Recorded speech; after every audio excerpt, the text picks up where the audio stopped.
This is Kill Bill Volume 1. It's the first half of Tarantino's two-part exploitation epic. We're going to walk you through every movie, TV show, music, and anime/comic reference in Kill Bill Volume 1. Spoiler, there's a ton. Before the movie even begins, we open on Tarantino's now standard opening card. But the first direct reference actually takes place before this. This opening shot here pays homage to samurai cinema, where movies like Tokyo Drifter and Lady Snowblood have similar text treatments. RZA from Wu-Tang Clan, who produced the movie's soundtrack, said that these visual elevations act as a nod to kung fu film buffs. Okay, fast forward. Freeze on this shot. This quote was uttered by Khan in Star Trek II: Wrath of Khan. Do you know the Klingon proverb that tells us revenge is a dish that is best served cold? And even though the origin of the quote could date back to the 1700s, we'll chalk this one up as a Star Trek reference anyway.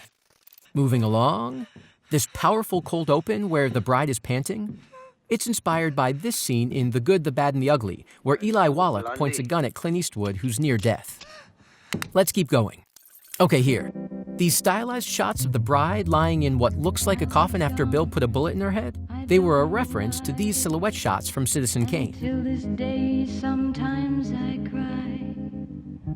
Fast forwarding. Okay, see here how Tarantino has divided the movie into chapters? That's another reference to Lady Snowblood, which is also told in chapters. And trust us, Kill Bill was heavily influenced by this Japanese classic, so you're going to see it pop up a ton. Up next we have this dramatic zoom into the bride's eyes. This is a reference to the movie Death Rides a Horse, where the camera zooms into the lead character Bill's eyes when he remembers a traumatic experience. Also, you hear that noise? That's actually a Quincy Jones song from the 1967 TV show Ironside. The track also appears in the martial arts classic Five Fingers of Death before lead actor Lee Low engages in battle. Phew! Okay, that was 3 references in one. Are you keeping up? This fight scene between the bride and Vernita Green, aka Copperhead, it's an homage to blaxploitation movies like 1973's Coffee, where they don't shy away from showing 2 powerful women engaging in a vicious battle. Moving past the broken glass on the floor, to this moment. See how the bride's name is censored? This was inspired by movies like Made in USA by Jean-Luc Godard, where character names were drowned out by diegetic sounds.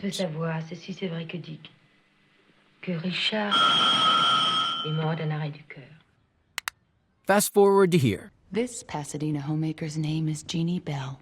The bride tells the viewer that Vernita has changed her name to Jeannie Bell, like this Jeannie Bell, blaxploitation star and Playboy playmate. Her name was Vernita Green. Okay, fast forward. The row of sunglasses on the dash? That's a direct lift from the opening scene in Gone in 60 Seconds, the original, not the one with Angelina Jolie. This is Elle Driver, probably the best whistler you've ever heard. That song she's whistling? It's called Twisted Nerve, which was also whistled in the movie of the same name. And Elle's look was inspired by Christina Lindbergh's character in Thriller: A Cruel Picture and Patch from Switchblade Sisters. And skip to here. This split screen? Tarantino included this as an ode to filmmaker Brian De Palma. The technique appears in a number of his films, like Carrie, Sisters, and Dressed to Kill. I want to report an emergency, a murder. Moving along to here. This scene where Elle plans on killing the bride in a nurse's outfit is a reference to Martha Keller's character in Black Sunday, where she does the exact same thing. Moving on. This gloriously gruesome act of revenge is a reference to the movie Lone Wolf and Cub, Baby Cart to Hades. And right after that, the song that starts playing is called Seven Note by Bixio, Fritzi, and Tempera. It appeared in the movie The Psychic, which is about a woman who can see into the future and is horrified by the circumstances surrounding her own death. Kinda like the bride, right? Okay. Here we have Buck, who says, "My name is Buck, and I'm here to which also appears at the start of Eaten Alive. Name's Buck. I'm raring to Fast forward to here. Buck's truck? Its name is inspired by these lyrics from Grease.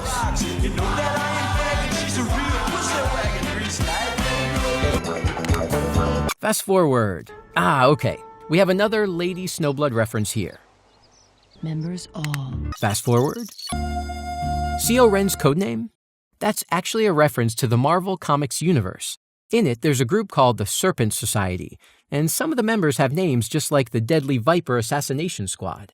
We have Cottonmouth, Copperhead, Sidewinder, and of course, Black Mamba.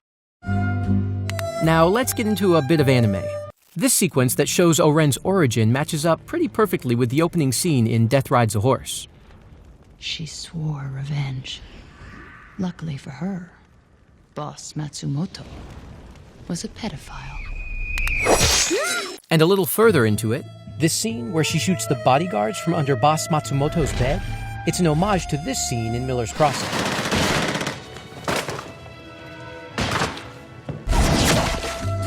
Moving along to here. But on that At the end of day, the anime sequence, 4 the years bride ago, says, she made one big mistake. She should have killed 10. which is pulled from the Death Rides a Horse trailer, where the voiceover says, defenseless people made one big mistake. They should have killed 6. And then Hattori Hanzo. we meet the infamous Hattori Hanzo, which is a reference to one of Tarantino's favorite childhood TV shows, Kage no Gundam, or for American audiences, Shadow Warriors. Sonny Chiba, who plays Hattori Hanzo in Kill Bill, also plays Hattori Hanzo in Shadow Warriors.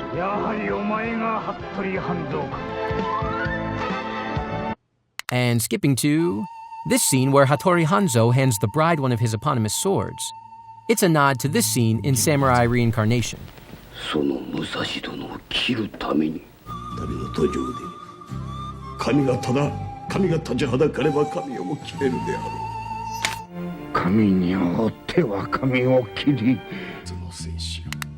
Fast forward to Gogo, the most badass schoolgirl / head of security detail you'll ever meet. Gogo was actually inspired by Chiaki Kuriyama's character in Battle Royale, signed off with a cheeky homage to her penchant for stabbing men in the crotch.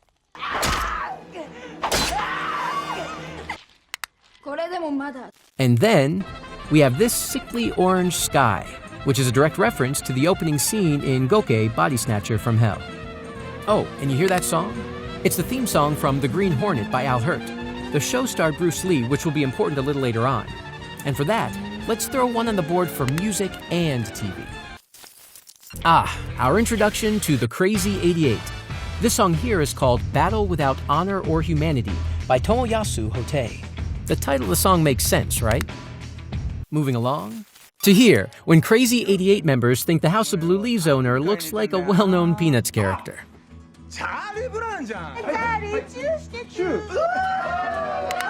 Fast forward to this tense standoff. We have the theme song from Death Rides a Horse, which was composed by Ennio Morricone, one of Tarantino's favorite composers. And then this happens. These super bloody special effects are lifted from movies like Lady Snowblood.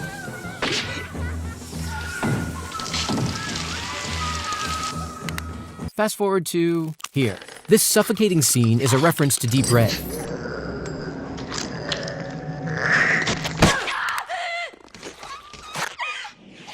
And when Gogo gets slain, that's a reference to City of the Living Dead.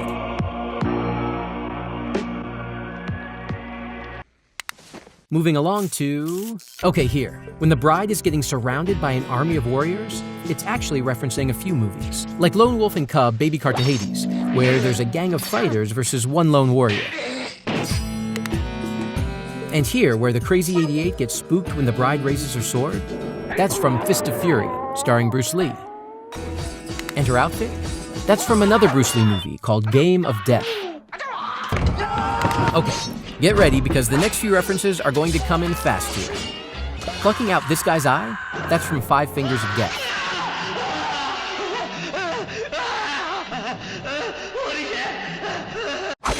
And this axe throw, that's from Navajo Joe.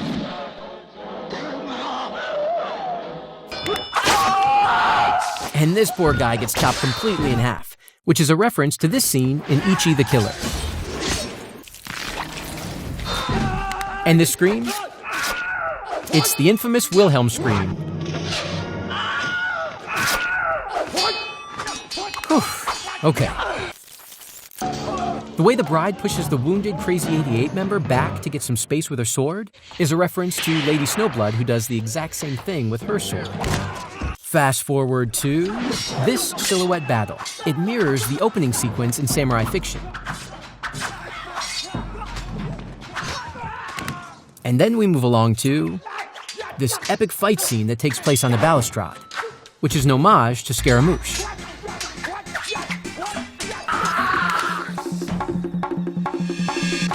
All right, let's keep going.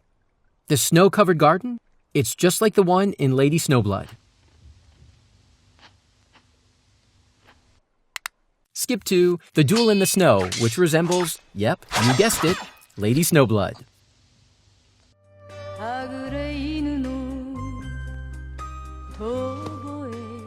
The last Lady Snowblood reference. The song that's playing after Oren is defeated is Flower of Carnage, sung by Lady Snowblood lead actress Meiko Kaji. And finally, we get a clear shot of the bride's death list, which resembles this list from The Mercenary. How did you find me? And that's every reference in Kill Bill Volume 1. We think. Did we miss anything? I'm sure you'll let us know in the comments below.